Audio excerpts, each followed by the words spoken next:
Sejam bem-vindos, amantes da quinta arte, ao Primeira Página, onde a primeira impressão é que vale. Eu sou Rafael Campos e esse é o Matheus Braga, e hoje nós iremos trazer o Imperador das Lâminas de Brian Stivley. Mostra aí pra nós, Matheus. Esse é Rafa, estou aqui com o livro da editora Novo Século. É um livro bem robusto, uma fantasia épica, talvez, não sei qual o gênero específico. E eu estava dando uma olhada aqui na orelha, aqui rapidinho, né? O Brian Stabler, não sei, a gente não sabe pronunciar o sobrenome dele, mas esse é o primeiro livro dele. E aí fala aqui que antes dele escrever, de fato, ele lecionou por 10 anos literatura também, filosofia, história e religião. Um cara que já atuou em várias vertentes, talvez, antes de se aventurar na escrita de fato. O livro é uma série, se não me engano, é uma trilogia. E é esse aqui, então, é o primeiro.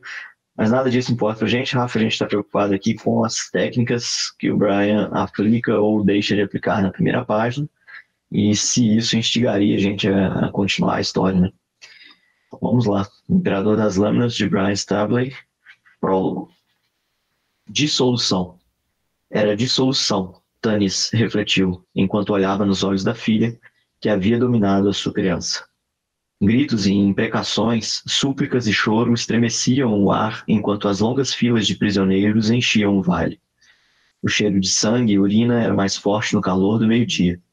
Tanis ignorou tudo isso, concentrando-se no rosto da filha que estava ajoelhada, agarrando-se aos joelhos dele. Faith era uma mulher adulta agora, 30 anos e um mês. Para um olhar casual, ela poderia passar por uma mulher saudável, olhos cinzentos e brilhantes, ombros delicados, membros fortes. Mas os Sestrin não tinham mais filhos saudáveis havia séculos. Pai, a mulher implorou com lágrimas escorrendo pelo rosto. Aquelas lágrimas também um sintoma da dissolução. Havia outras palavras para isso, é claro. Os jovens, em sua ignorância ou inocência, chamavam a doença de envelhecimento. Mas nisso, como em tantas outras coisas, eles cometiam um erro. A idade não significava decrepitude. Tanis, ele mesmo era velho, tinha centenas de anos, contudo os tendões eram fortes, a mente ágil. Se necessário, conseguia correr o dia todo, a noite toda e a maior parte do dia seguinte. A maioria dos Sestrin era mais velha ainda, com milhares e milhares de anos, e mesmo assim eles continuavam a caminhar na terra, aqueles que não haviam tombado nas longas guerras com os Nevarim. Não. O tempo passava, estrelas giravam ao longo de seus arcos silenciosos, as estações cediam lugares umas para as outras, e nada disso, por si só, causava danos.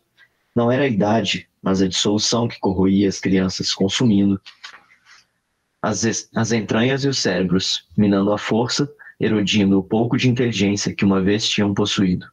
Dissolução e então a morte. É isso, avancei aqui 2 linhas aqui para fechar o parágrafo, depois segue um diálogo aqui, mas acho que já é o suficiente para a gente analisar alguma coisa, né? Sim, com certeza. Eu achei muito interessante a primeira frase, começando, né, dissolução. Era dissolução, Tanis refletiu, enquanto olhava nos olhos da filha que havia dominado sua criança. Achei bem interessante o fato de que, se a gente considerar a primeira frase dentro do primeiro ponto, é uma palavra só. Né? Ou simplesmente Justo. o dissolução. Justo. E, e é interessante porque, querendo ou não, pelo menos até então, parece ser o grande ponto de conflito, o grande antagonista da história, é essa palavra, que em si não tem uma referência semiótica específica, mas você vai vendo o que isso quer dizer dentro desse universo no decorrer da primeira página.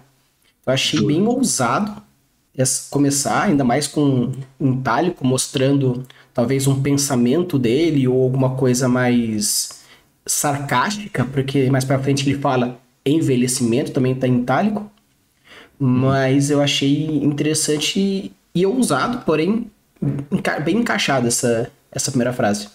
Sim, como você comentou, né, dissolução por si só, a gente não consegue fazer nenhuma referência ao que de fato ele vai descrever aqui para frente, né? Dissolução como palavra solta, né? Mas ao longo dessa primeira página por inteiro, ele está justamente tentando contextualizar isso para a gente, e como você falou, talvez o ponto de conflito da história, né? Então, legal que ele já trouxe de cara na primeira frase, né, na primeira palavra, que no caso, me parece uma técnica interessante de ser aplicada, né? A gente sempre sugere que é interessante alguns elementos da primeira página, seja caracterização do personagem, ambientação da história, né? Esse senso de imersão, e ele aqui já colocou uma de cara na primeira frase, que é a questão do ponto de conflito. Não sei se de fato vai ser, né? Óbvio que pode ter outras coisas por trás, mas com certeza é um dos pontos relevantes aí da trama, né? Essa doença que assola aí a população, de certa forma, né? E aí, outra coisa que achei que fez bem nessa primeira página, Rafa, é a questão de tentar introduzir o universo dele para a gente, sabe? De vários elementos, né? Essa questão tanto da dissolução, que é a doença, como dessas raças de seres aparentemente humanos, mas que vivem muito, né? Cerca de milhares de anos aí, e o quão isso não afeta a qualidade de vida deles, né? Então, deu uma ambientada para a gente no universo dele, né? Que me parece bem interessante já numa primeira página, assim. Sim, e é interessante porque mesmo que a biografia do autor ou quais são as suas expertises não a Não serão gente vê relevantes que para a nossa análise. não serve para nossa análise, mas assim, da mesma forma que quando a gente viu o Babel, a gente viu que a moça ela era mestre em linguista pela faculdade X lá, eu esqueci, você consegue perceber diversos elementos de história e religião aqui Justo. nesse primeiro. Tanto que eu consigo ver facilmente uma. Porque assim, no Antigo Testamento fala sobre humanoides especiais. Tanto que falam que Golias era um gigante que tinha, sei lá, tantos metros, o próprio Matusalém, que viveu, sei lá, quantos centenas de anos. Então você já percebe uma certa introdução de criaturas fantásticas que possam... Eu, no caso, quando vi aqui esses sestrins, eu já imaginei uma raça matusaleica, né, considerando essa coisa assim, e até mesmo o fato de serem grandes, fortes, até referenciando esse próprio Golias, que poderia também ter essa correlação. Então achei bem interessante essa proposta, e pegando até mesmo o primeiro parágrafo, não a primeira linha em si, mas o segundo parágrafo.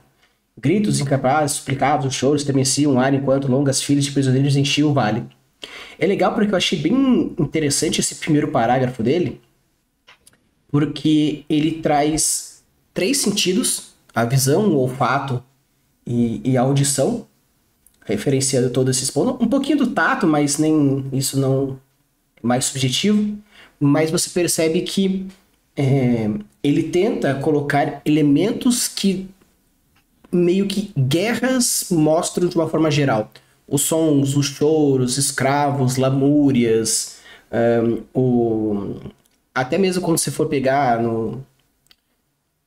por ser escravos, a galera vai a pé, meio-dia, manhã, tarde, noite. Então, assim, achei bem interessante que mesmo que não de uma forma bem suave, ele está descrevendo um campo de guerra, no caso, pós-guerra, porque já tem escravos e os caramba, mas você percebe que é uma região meio assolada por fome, guerras, doenças, etc.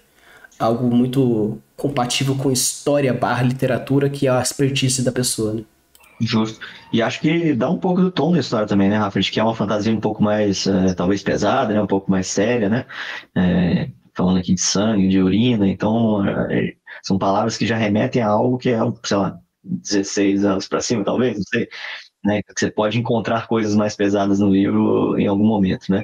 Não é o foco, vamos dizer assim, mas dá para ver que ele já deixa aqui a brecha de que é uma história relativamente pesada, falando né, de uma doença, né, que assola a população.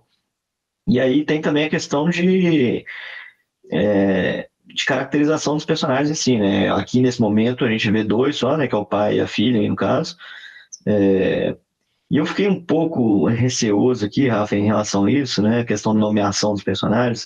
Eu sou um cara meio avacalhado da escrita também, não invento os nomes no meio da minha cabeça, não, diferente do Rafa. O Rafa gosta de fazer alguma conexão, alguma coisa. E aqui parece que ele tentou fazer também, né? Só que me soou um pouco estranho, tanto porque assim, se fossem até personagens de povos diferentes e tal, eu entenderia, né? Mas um tem um nome muito específico, né? Que é o personagem principal, que é Tannis, um apóstrofo ali, e, e a filha dele já chama Faith, né? E aí é que me pega um pouco, que a palavra é em inglês, referência, né? É fé em inglês, e o outro não tem, em princípio, nada assim nitidamente em inglês que eu possa perceber, né? Acho que tanto tem a ver com tonalidade da pele em inglês, não sei se ele quis fazer algo desse tipo também, mas enfim.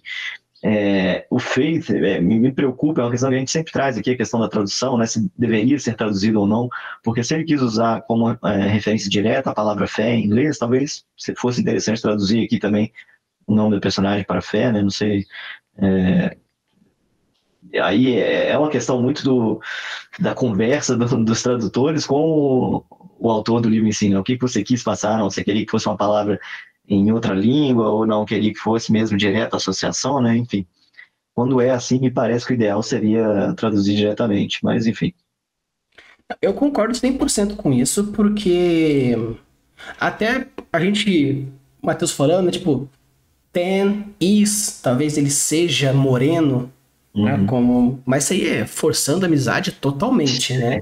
Forçando a amizade totalmente. Ah, meio que parece que ele é um cestrinho, então talvez até tenha alguma coisa aí. Só que eu concordo com essa questão do o nome da mulher, porque eu entendi claramente que a ideia é a esperança no mundo melhor, ou a esperança no sei o quê, ou a fé no Isso sei lá o que, sei lá o que outro. Então, estar assim, no filho ainda, né? Tem toda uma simbologia, né? Esperança no filho. sim, então assim, eu entendi claramente aqui, mas bate bastante com o que tá falando. Nós estamos falando de Tannis, nós estamos falando de Sistrim, nós estamos falando de Naverin e, E vem um feito. e Faith, né? Então, assim, se por acaso tivesse, por exemplo, o nome dos cestrins tivessem algum prefixo ou sufixo ou raiz no inglês, o próprio Tanis, o próprio Naverin, aí beleza. Eu acho que é compatível porque quis brincar com... Tem um nome isso em Conlang, que é readaptabilidade linguística e tal, mas dá para entender a proposta, porém com três nomes fantásticos e um fé no meio que também me quebrou um pouquinho entendi, mas não concordei.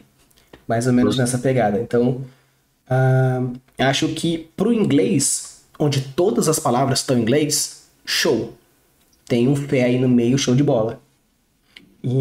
Mas eu acho que aqui merecia. Eu prefiro o estranhamento de ter uma menina chamada Fé no coisa do que um Faith. Acho que um Fé, Ah, apesar de me estranhar tanto quanto, pelo menos me estranha com propriedade narrativa. exato. Eu penso assim também, Rafa. É, E aí, assim, tem alguma coisa que me pegou percebendo, lendo aqui em voz alta, que tem umas palavrinhas repetidas também, que é algo que não é impeditivo de virar a página, nem nada nesse sentido, mas dá uma incomodadazinha, né? Tem o dissolução logo na primeira frase, né? Na primeira palavra, e depois logo em seguida era dissolução. Eu entendo que é um reforço, mas tão próximo assim me soa talvez um pouco desnecessário. Se começasse só com era de solução, a primeira frase fosse essa, ao invés do de solução ponto, ou tirasse a segunda, né, era de solução, acho que funcionaria igual, não perderia valor.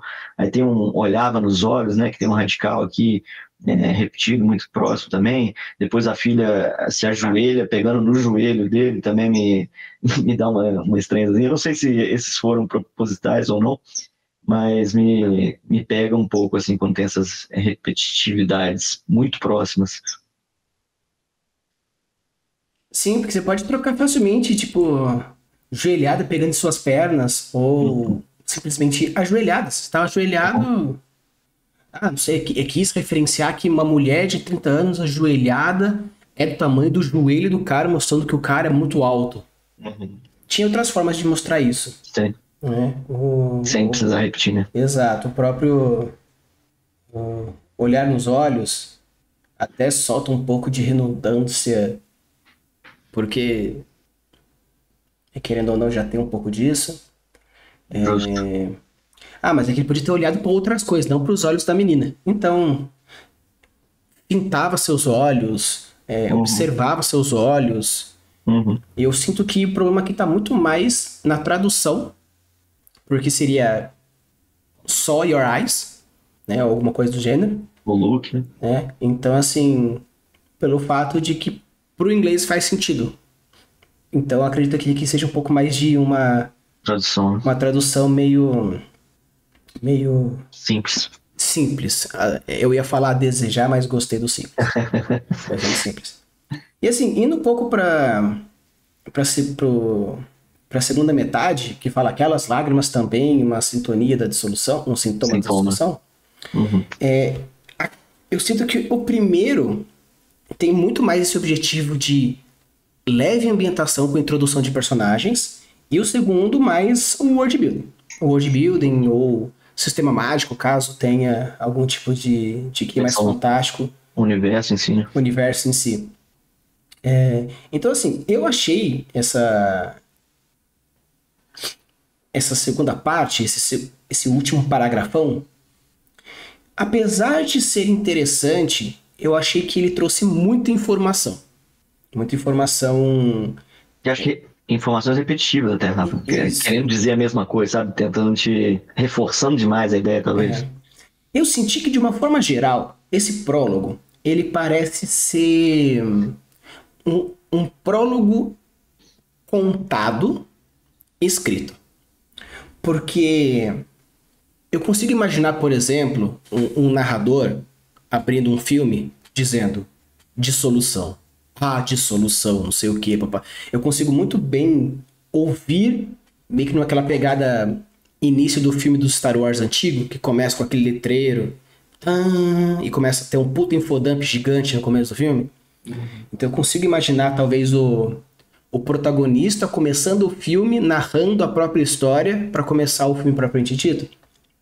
Então, eu consigo ver esse prólogo ser um roteiro narrado da introdução de um filme.